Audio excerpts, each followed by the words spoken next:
अमावस्या का नामकरण कैसे हुआ?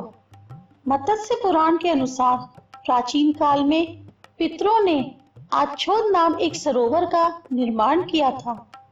इन देव पितरों की एक मानसी कन्या थी जिसका नाम था आच्छोदा। आच्छोदा ने एक बार 1 सहस्त्र दिव्य वर्षों तक कठिन तप किया, अतः उसे वर देने के लिए पितरगण पधारे। उनमें से एक अतिशय सुंदर अमावसु नामक पितर को देखकर आच्छोदा उन पर अनुरक्त हो गई और अमावसु से प्रणय याचना करने लगी, किंतु अमावसु इसके लिए तैयार नहीं हुए। अमावसु के धैर्य के कारण उस दिन की तिथि पितरों को अतिशय प्रिय हुई।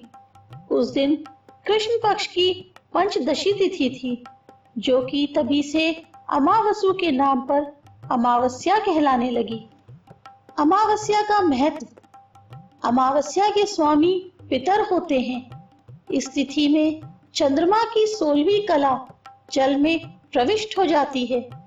चंद्रमा का आवास अमावस्या के दिन औषधियों में रहता है, अतः जल और औषधियों में प्रविष्ट उस अमृत का ग्रहण गाय, बैल, भैंस आदि पशु चारे एवं पानी के द्वारा करते हैं, जिससे वही अमृत हमें दूध, घी आदि के रूप में प्राप्त होता है और उसी घृत की आहुति ऋषिगण यज्ञ के माध्यम से पुनः चंद्र आदि देवताओं तक पहुंचाते हैं। वही अमृत फिर बढ़कर पूर्णिमा को चरम सीमा पर पहुंच जाता है। अमावस्या पर व्रत। धर्मशास्त्रों में कहा गया है कि अमावस्या को व्रत करना चाहिए, अर्थात निराहार रहकर उपवास करना चाहिए। उपसमीप वास निवास अर्थात परमात्मा के समीप रहना चाहिए। अमावस्या के दिन ऐसे ही कार्य करने चाहिए जो परमात्मा के पास में ही बिठाने वाले हों।